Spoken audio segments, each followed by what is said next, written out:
तैयार रहिए, स्टार्ट। महोदय, मद्रास में दूरदर्शन भाषाई समन्वय को महत्व नहीं देगा तो अन्य भाषी भी टीवी देखने के प्रति ललक पड़ेंगे। स्टॉप।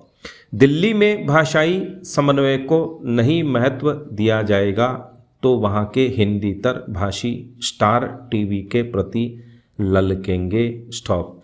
कश्मीर के लोगों को भाषाई समन्वय के कार्यक्रम नहीं मिलेंगे तो वे पाकिस्तानी दूरदर्शन देखेंगे, फिर वे अपनी संस्कृति से कटने लगेंगे।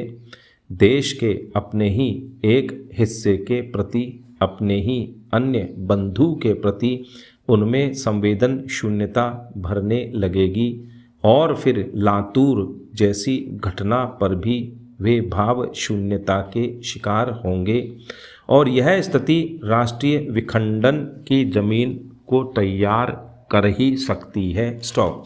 भाषाई समन्वय के अभाव में पाकिस्तान की राष्ट्रीय एकता को खतरा पहुंचा और बांग्लादेश बना। स्टॉप। अपने देश को ही ले, ऑपरेशन ब्लू स्टार के दौरान भाषाई समन्वय पर उतना ध्यान नहीं दिया गया, फलतः देश के अन्य हिस्सों में आम आदमी के मन का आक्रोश भड़का जो राष्ट्रीय एकता के लिए घातक रहा। स्टॉप। वहीं हजरत बल प्रकरण में हजरत बल को सेना द्वारा रौंद दिए जाने के विदेशी समाचारों के प्रभाव को भाषाई समन्वय के सिद्धांत पर ही हम पूरी तरह रोक पाने में सक्षम रहे। स्टॉप। इस प्रकार भाषाई समन्वय के आधार पर उभरी राष्ट्रीय भावना हमारी राष्ट्रीय एकता के लिए सार्थक सिद्ध होगी। स्टॉप। किंतु यह भाषाई समन्वय किसी अन्य भाषा के मूल्य पर या उसे किनारे रखकर कुछ भाषा विशेष के लोगों को कारण विशेष से खुश करने की धारणा से नहीं की जानी चाहिए, अन्यथा भाषा के क्षेत्र में भी तुष्टीकरण की नीति को बढ़ावा मिलेगा और फिर ऐसा तुष्टीकरण राष्ट्रीय एकता के सिद्धांत ही के विरुद्ध ही चला जाएगा। इसी प्रकार किसी भाषा विशेष के शब्दों को सांप्रदायिक समझने के दृष्टिकोण को पनपने से रोकने का प्रयास आवश्यक है। शब्दों को सांप्रदायिक बनाने अथवा उन्हें किसी भाषा विशेष के प्रतिनिधि मात्र समझने की धारणा को भी बदलना होगा।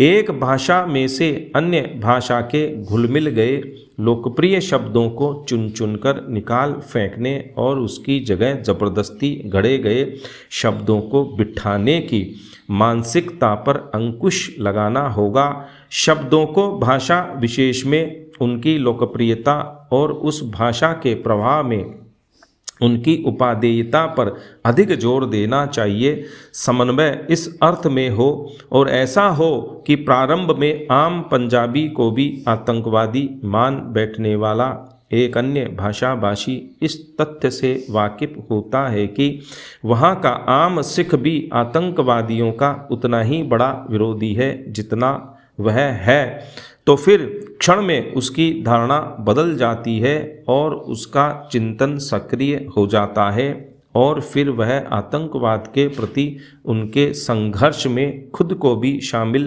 कर लेता है और जब यह तथ्य उसे अपनी भाषा के माध्यम से मालूम हो जाए तो उसका मनोबल और भी ऊंचा हो जाता है और वह राष्ट्र की अखंडता के लिए और भी शक्ति से जूझने लगता है।